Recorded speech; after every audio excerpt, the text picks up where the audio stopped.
the 2022 United Nations Chinese Language Day has been marked around the world.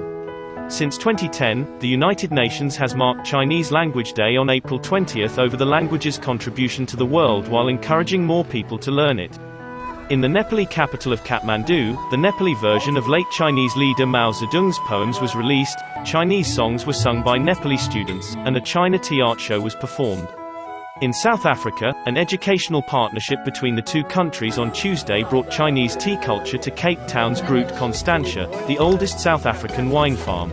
During tasting it, they told us about the medicinal values, quality of it, as well as some background history, and I found that very interesting, and I think that reflects heavily on Chinese culture as well.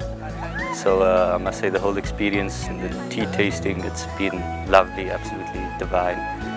And it really helps me to embrace the Chinese culture and everything. Meanwhile, Ugandan youths are gearing up to learn Chinese. They see the language as a tool with which they can access a broader future. It will help me in my life as well. Currently, there are many job opportunities to work with the Chinese people. You can work as a translator, an interpreter, a teacher. You can also work with any Chinese speaker from Uganda or abroad. My mom came up with this idea of Chinese. For me doing Chinese, there are greater opportunities for me. As you can see in Uganda, China is working hand in hand with Uganda. The activities that are happening, the construction of roads, buildings. In Argentina, there is also a growing interest, especially among the young, in learning Chinese over recent years.